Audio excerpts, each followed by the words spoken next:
அதாவது சண்டித்தனமாக நீங்க ஒன்றை நினைத்துக் கொள்ளுங்கள். உங்களிடத்தில் 159 இருந்தால் என்ன, 200 இருந்தால் என்ன? சண்டித்தனத்தின் ஊடாக எதையும் செய்வதற்கு இந்த நாட்டில் இருக்கின்ற ஒரே ஒரு international island Australia company, China company, அந்த கம்பெனி, இந்த கம்பெனி எல்லாம் உள்ளே பகுதியில் இன்று காணிகளை வாங்குகிறார்கள், ஹோட்டல் அமைக்கிறார்கள், ஆட்டோ ஓடுகிறார்கள், மோட்டார் பைக் ஓடுகிறார்கள், இமிகிரேஷன் தூங்கிக் கொண்டிருக்கிறது. அவர்களை இன்னும் தட்டி கொடுக்கிறார்கள். கடை நடத்துகிறார்கள், சலூன் நடத்துகிறார்கள், பார் நடத்துகிறார்கள், ஹோட்டல் நடத்துகிறார்கள், ஆட்டோவும் ஓடுகின்ற அளவுக்கு இந்த நாட்டை இஸ்ரேலுடைய குட்டி இஸ்ரேலாக மாற்றுகின்ற மோசமான நடவடிக்கை நடந்து கொண்டிருக்கிறது. பலர் இன்று எம்மை பற்றி குறை கூறுகிறார்கள். மன்னாரில் நடந்த நடவடிக்கையை கூறுகிறார்கள். முன்னைய காலத்தில் அவர்கள் எவ்வாறு செயற்பட்டார்கள் என்று தெரியும். காடுகளை அழித்து இயற்கை வளங்களை தாண்டோன்றித்தனமாக அழித்துவிட்டு இங்கே வந்து ஊளையிடுகிறார்கள். காது வழி செம்மணியில் நடந்த ஒரு புதைகுழியை காது வழியாக வந்தது என்று அவர் கூறியதாக இல்லை, அவ்வாறு கூறவில்லை.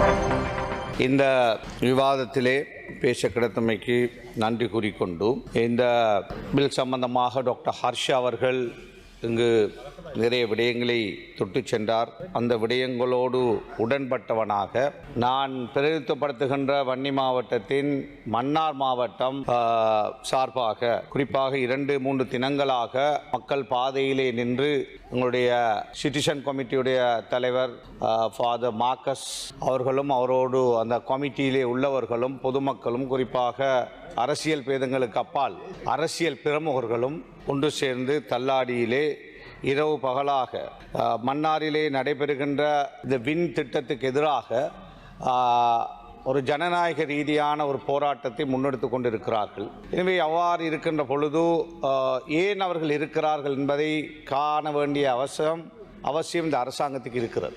வின் பவர் திட்டத்துக்கோ அல்லது அரசாங்கம் கொண்டு வருகின்ற நல்ல அபிவிருத்தி திட்டங்களுக்கோ மன்னார் மக்களோ அல்லது மன்னார் மாவட்டத்திலே இருக்கின்ற மக்கள் பிரதிநிதிகளோ நாங்கள் எதிரானவர்கள் அல்ல. என்றாலும் இந்த விடயங்களை கொண்டு வருகின்ற பொழுது ஒரு தார்மீக பொறுப்பு இருக்கிறது. அந்த மக்களோடு, மக்கள் பிரதிநிதிகளோடு, மக்களுடைய பாராளுமன்ற உறுப்பினர்களோடு பேச வேண்டிய தார்மீக பொறுப்பு அரசாங்கத்துக்கு இருக்கிறது. இது சம்பந்தமாக மக்களுடைய எதிர்ப்பு வந்த பொழுது நாங்கள் டிசிபி கூட்டத்திலே சொன்னோம், இந்த பொறுப்பான அமைச்சரை நாங்கள் சந்தித்து இதை பேச வேண்டும் என்று நாங்கள் சொன்னோம். அவ்வாறு சொன்ன பொழுது அமைச்சர் மன்னாருக்கு வந்திருந்தார். வந்தவர் என்பிபி அல்லது ஜேவிபி காரர்களை மாத்திரம் அழைத்து பேசிவிட்டு சென்று விட்டார். இந்த கலாச்சாரம் மாற வேண்டும். மக்களுடைய பிரச்சனையை நாங்கள் சொல்லுகின்ற பொழுது, ஒரு முதலீட்டாளருக்கு நீங்கள் அங்கே ஏற்பாடுகளை செய்து கொடுக்கின்ற பொழுது, மக்களுடைய வெறுப்பு அங்கே இருக்கின்ற பொழுது, டிசிபியிலே இந்த வெறுப்பை மக்கள் காட்டுகின்ற பொழுது, அவ்வாறான ஒரு முடிவெடுக்கின்ற பொழுது நீங்கள் மன்னாருக்கு வந்து அமைச்சர் அவர்கள் நீங்கள் முதல் முறையாக இந்த பாராளுமன்றத்துக்கு வந்திருக்கிறீர்கள். ஆனால் இந்த பாராளுமன்றத்தில் 25 வருஷமாக நாங்கள் இருக்கிறோம். இவ்வாறான ஒரு பிரச்சனைகள் வருகின்ற பொழுது உரிய அமைச்சர்கள் அந்த பகுதிகளுக்கு வந்தால் அங்கிருக்கின்ற அரசியல் தலைவர்களை, பிரமுகர்களை, மக்கள் பிரதிநிதிகளை சந்தித்து எங்களுடைய கருத்துக்களை உள்வாங்க வேண்டிய தார்மீக பொறுப்பு உங்களுக்கு இருக்கிறது. அதை நீங்கள் மறந்து அதாவது சண்டித்தனமாக நீங்கள் ஒன்றை நினைத்துக் கொள்ளுங்கள். உங்களிடத்தில் 159 இருந்தால் என்ன, 200 இருந்தால் என்ன? மன்னார் தீவுக்குள்ளே சண்டித்தனத்தின் ஊடாக எதையும் செய்வதற்கு நாங்கள் அனுமதிக்க மாட்டோம். மக்களோடு மக்களாக நாங்கள் நிற்போம். எனவே மக்களை பயமுறுத்தி, அச்சுறுத்தி, போலீசாரை அனுப்பி, எஸ்டிஎஃப் அனுப்பி திட்டங்களை நடைமுறைப்படுத்த நீங்கள்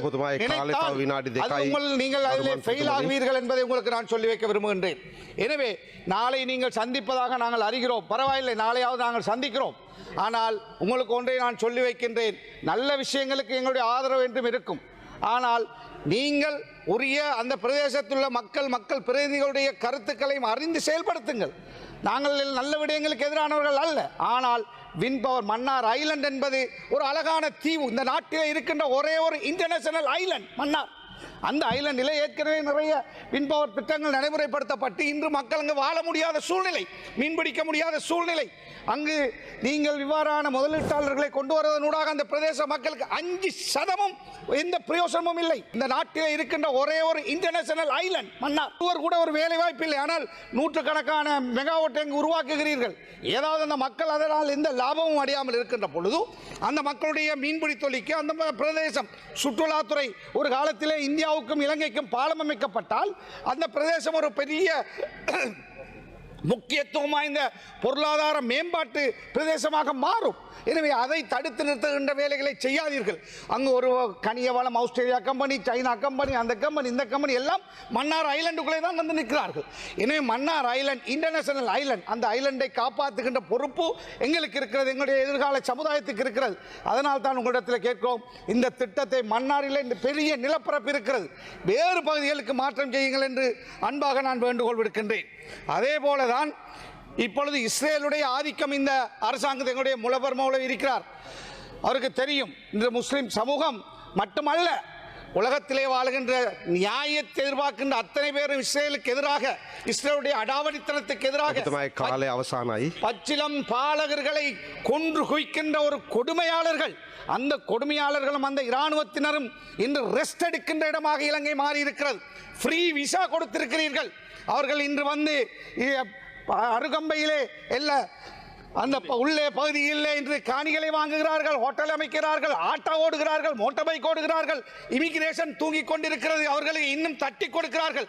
ஹார்வெஸ்ட், அதாவது இந்தியாவிலிருந்து விவசாயத்தை வெட்டுவதற்காக, வேளாண்மை வெட்டுவதற்காக ஹார்வெஸ்ட், அதாவது மெஷின்கள் வருகின்ற பொழுது அந்த மெஷின் டிரைவர்களாக இந்தியாவிலிருந்து வந்த ஒரு சிலரை அதாவது ஹார்வெஸ்ட் பண்ணி கொண்டிருக்கின்ற பொழுது, வெட்டி கொண்டிருக்கின்ற பொழுது அரை குறையிலே நிறுத்திவிட்டு அவர்களுடைய விசா முடிந்து விட்டது என்று, அவர்கள் டூரிஸ்ட் விசாவிலே வந்தார்கள் என்று உடனே திருப்பி அனுப்பிவிட்டு அந்த வேளாண்மை வெட்ட முடியாமல் கஷ்டப்படுகின்ற நிலையை நாங்கள் அம்பாறையிலே, மட்டக்களப்பிலே, திருநெல்வேலியிலே காணுகிறோம்.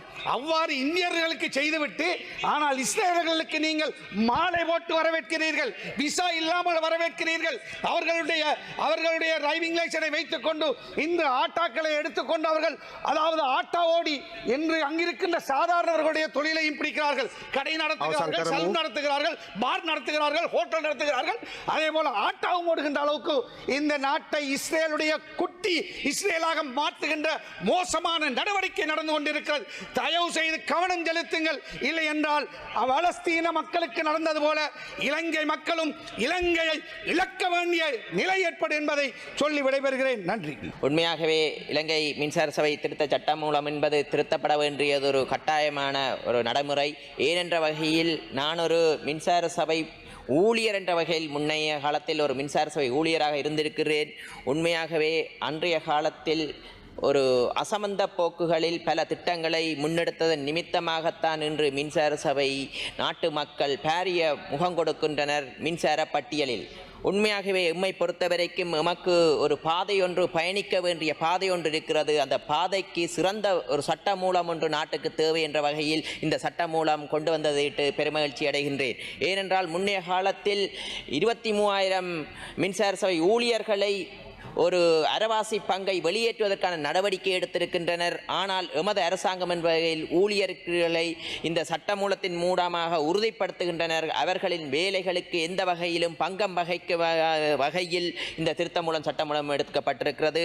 அந்த வகையில் நாங்கள் நினைக்கின்றோம், இந்த 23,000 ஊழியர்களுக்கும் அவர்களது வேதனங்களிலேயோ அவர்களது கொடுப்பனங்களையோ சலுகைகளையோ குறைக்காத வகையில் இந்த சட்டமூலத்தை செய்திருக்கின்றோம். எதிர்வரும் காலத்தில் தனியார்கள் மின்சார சபை வளங்களை பாரியளவில் முதலிடுவதற்கு எத்தனிக்கின்றார்கள். ஏனென்றால் எம்மை பொறுத்தவரைக்கும் மின்சார சபையின் மின்சாரம் என்பது ஒரு நாட்டின் அத்தியாவசிய தூண் என்பதை நாங்கள் நினைக்கின்றோம். ஏனென்றால் எதிர்வரும் காலத்தில் தொழில்நுட்பங்கள் வளர்கின்ற வகையில் எலக்ட்ரிக்கல் கார்கள் நாட்டுக்குள் வருகின்றன, மின்சார பாவனை அதிகரிக்கின்றன. எமது அரசாங்கத்தின் இலக்கு கூட எதிர்வரும் காலத்தில் தெற்காசியாவில் மின்சார கட்டணம் குறைந்த கட்டணமாக இருக்க வேண்டும் என்று நாங்கள் திடமாக நம்புகிறோம். அந்த பாதையில் தான் பயணிக்கும் போது அந்த பாதையை ஸ்திரப்படுத்துவதற்கான இவ்வாறான சட்ட மூலம் என்பது மக்களுக்கு பாதகம் இல்லாத வகையில், நாட்டு மக்களுக்கும் பாதகம் இல்லாத வகையில், எதிர்கால சந்ததிக்கும் பாதகம் இல்லாத வகையில் இந்த சட்ட மூலத்தை திருத்தி அமைத்திருக்கின்றோம். அதை நிறைவேற்றி எதிர்வரும் காலத்தில் மின்சார சபையை பலப்படுத்தி கொண்டு மக்களுக்கு குறைந்த வகையில் மின்சார கட்டணை வழங்குவதை இலக்கு. பலர் இன்று எம்மை பற்றி குறை கூறுகிறார்கள், மன்னாரில் நடந்த நடவடிக்கையில் கூறுகிறார்கள். முன்னைய காலத்தில் மன்னாரில் காற்றாலையை உற்பத்தி செய்யும் போது அசமந்த போக்குகளில் நடவடிக்கை எடுத்திருக்கின்றார்கள். அதன் விளைவை இன்று அனுபவிக்கின்றோம் நாங்கள். ஆனாலும் அந்த வகையில் விஞ்ஞான ரீதியான ஆய்வுகளை செய்ய வேண்டிய கடப்பாடு இருக்கிறது. அந்த வகையில் இன்று எமது மின்சக்தி எரிசக்தி அமைச்சரை சந்திப்பதற்கு கூட எமது வன்னி மாவட்ட நாடாளுமன்ற உறுப்பினர்கள் என்ற வகையில் இருக்கின்ற நாடாளுமன்ற ஆயத்தப்படுத்தி நாளைய தினம் பாராளுமன்றத்தில் அவர்களுக்கு தெளிவுபடுத்தும் நடவடிக்கையை நாங்கள் முன்னெடுக்கின்றோம். அதே நேரம் எதிர்வரும் காலத்தில் இங்கே சக பாராளுமன்ற உறுப்பினர் கூறியிருந்தார், எமது அமைச்சர் மன்னாருக்கு விஜயம் செய்த போது அவர் மக்களை சந்திக்கவில்லை, என்பிபி உறுப்பினர்களை சந்தித்துவிட்டு போய்விட்டார் என்று. ஆனால் அவர் அந்த மன்னாருக்கு விஜயம் செய்தது என்பது ஒரு தனிப்பட்ட விஜயமாக இருந்தது. மடு ஆலயத்திற்கு சென்று அங்கே வழிபட்டு அங்கே மதகுருவை சந்தித்துவிட்டு சென்றிருக்கின்றார். ஆனால் அதை பிழையான வகையில் தாங்கள் அரசியல் நலன்களுக்காக இவ்வாறான சந்தர்ப்பத்தை பயன்படுத்துகின்றனர். ஏனென்றால் முன்னைய காலத்தில் அவர்கள் எவ்வாறு செயற்பட்டார்கள் என்று தெரியும். காடுகளை அழித்து இயற்கை வளங்களை தாண்டோன்றித்தனமாக அழித்துவிட்டு இங்கே வந்து ஊழையிடுகிறார்கள். அவ்வாறானவர்கள் இந்த மக்கள் நியாயத்தை உணர்வார்கள் என்று திடமான நம்பிக்கை இருக்கிறது. அந்த வகையில் பலர் இங்கே பிழையான வழியில் வழி நடத்துவதற்கு நினைக்கின்றார்கள். நாங்கள் மக்களுடைய பக்கமே நிற்போம். எந்த மக்களுக்கு பங்கம் வகிக்கும் விதமான அபிவிருத்தி இல்லாமல் நாட்டுக்கும் பங்கம் வகிக்கும் இல்லாத அபிவிருத்திகளை முன்னெடுப்பதற்கே நாங்கள் நினைக்கின்றோம். ஆனால் முன்னைய அரசாங்கங்கள் எவ்வாறு நடவடிக்கை எடுக்கவில்லை. ஏனென்றால் நான் ஒன்றை கூறுகிறேன், முன்னைய காலத்தில் தேர்தல்களுக்காகத்தான் அரச திணைக்களங்களை பயன்படுத்தினார்கள். இது சிறந்த உதாரணம் என்று நான் கூறுகிறேன். நான் ஒரு மின்சார சபை ஊழியராக இருந்தபோது ஒரு அமைச்சர்கள் முன்னைய காலத்தில் அந்த இடத்திற்கு வருவதென்றால் பாரிய வேலை திட்டங்கள் நடக்கும், மக்களது பணங்களை வீண்விரயம் செய்யும். நான் ஒரு சின்ன உதாரணத்தில் தேர்தல் காலத்தில் விவசாயிகளுக்கு மின்சார கட்டணத்தை குறைக்கப் போகிறார்கள் என்று பாரிய அளவில் பிரச்சாரம் செய்தார்கள். அமைச்சர் வந்து தோட்டத்திற்கு சென்று ஒரு தண்ணீரை பாய்ச்சுவதற்கு கூட அவருக்கு செம்மண் பறக்கும் என்று வெள்ளை மண்ணை போடச் சொல்லி உத்தரவை வழங்கியவர்கள் இங்கே எதிர்க்கட்சியில் இருக்கும் அமைச்சர்களாக இருந்தவர்கள். அன்றைய காலத்தில் நான் ஒரு ஊழியராக இருந்தபோது வெள்ளை மண்ணை பரவிவிட்டு வந்து அதிலிருந்து தண்ணீர் விவசாய ஒரு தோட்டத்திற்குள் தண்ணீர் அடித்தார்கள், தண்ணீர் ஊற்றினார்கள். ஏனென்றால் அந்த செம்மண் வந்து அவர்களது வேட்டியில் பறந்துவிடும் என்று அவ்வாறானவர்கள் தான் இந்த சபையில் முன்னைய காலத்தில் அமைச்சர்கள் இருந்தார். ஆனால் இன்று எங்களது அமைச்சர்கள் இலகுவாக வருகிறார். ஆனால் அந்த இடத்தில் விவசாயி கூறினார், நீங்கள் இந்த தோட்ட நிலத்துக்கு வெள்ளமண் போடுவதால் எமது விவசாய நிலம் பாதிக்கப்படும் என்று கேட்காத வகையில் அவ்வாறு செய்தார்கள். ஏனென்றால் நான் அது கண்கூட கண்ட. அதே நேரம் இந்த இடத்தில் நான் ஒன்றை கூற வேண்டும். ஏனென்றால் நேற்றைய தினம் நீதி அமைச்சர் கூறியதாக ஒரு பொய்யான தகவல்களை சக பாராளுமன்ற உறுப்பினர் ஒரு பின்னேரத்தில் ஒரு கருத்தை தெரிவித்திருந்தார். ஏனென்றால் காதுவழி செம்மணியில் நடந்த ஒரு புதைகுழியை காது வழியாக வந்தது என்று அவர் கூறியதாக. இல்லை, அவ்வாறு கூறவில்லை. ஏனென்றால் நான் அந்த இடத்தில் இருந்திருந்தேன். ஏனென்றால் நீதியமை கௌரவ ஸ்ரீதரன் அவர்கள் கூறியிருந்தார், மண்டதீவில் புதைகுழி இருக்கிறது, இவ்வாறு நடை இருக்கிறது, மண்கும்பானில் இருக்கிறது ஒரு கருத்தை தெரிவித்த போது எங்களது நீதி அமைச்சர் கூறியிருந்தார், இவ்வாறான தகவல்கள் காது வழியாகத்தான் வருகின்றன, அதனை உறுதிப்படுத்த வேண்டுமென்றால் நீங்கள் சட்டத்துறையை நாடுங்கள் அல்லது குற்றப்புலனாய்வுத்துறையில் நீங்கள் வழக்குகளை தொடருங்கள். வழக்குகளை தொடரும் போது அதுக்கான நடவடிக்கையை தாங்கள் எடுப்பதற்கு தாயத்தமாக இருக்கின்றோம் என்று தான் கூறியிருந்தார்கள். ஆனால் இங்கே இருந்தவர் ஒரு புள்ளியான திசையை வழி நடத்தினர். எங்களோட நீதியமைச்சர் சொல்லியிருந்ததாகவும் செம்மணி படுகொலை காது வழியாக வந்த தகவல் என்று. எமது அரசாங்கத்தில் தான் அதுக்கான நிதிகளை கூட விடுவித்து இன்று நடவடிக்கை எடுத்துக் கொண்டிருக்கிறோம். இவ்வாறான பாராளுமன்றத்தில் பிழையான வகையில் மக்களுக்கு கருத்துக்களை கொண்டு சேர்க்கிறார்கள். ஆனால் மக்கள் உணர்வார்கள் என்று திடமான நம்பிக்கை இருக்கிறது. என்றும் உண்மை வெல்லும் என்று திடமான நம்பிக்கை இருக்கிறது. நாங்கள் பயணிக்கும் பாதை இன்னும் 4 வருடங்களுக்கு மேல் இருக்கும் என்று திடமான நம்பிக்கை இருக்கிறது. ஏனென்றால் நாங்கள் மக்களுக்கு கடுகளவேனும் துரோகம் செய்ய போறதில்லை. இவ்வாறான குழப்பம் விதமான நடவடிக்கைகள் எடுக்கின்றார்கள். ஏனென்றால் நாங்கள் இவ்வாறான சட்ட திருத்தங்களை கொண்டு வரும் போது அதை மக்கள் குழப்பி அடித்து அதில் குளிர் காய்வதற்கு நினைக்கின்றார்கள். அவ்வாறானவர்கள் இங்கே இருக்கின்றார்கள். எதிர்வரும் காலத்தில் மக்களின் மனங்களை வென்று மக்களை ஒரு சிறந்த இடத்தில், இந்த நாட்டு மக்களை உலகத்தில் ஒரு சிறந்த இடத்தில் இலங்கை பிரஜைகள் என்று கூறுவதற்கு தத்துணிவான ஒரு நாட்டை உருவாக்கியே தீர்வோம் என்று இந்த இடத்தில் கூறிக்கொண்டு விடைபெறுகிறேன். நன்றி, வணக்கம்.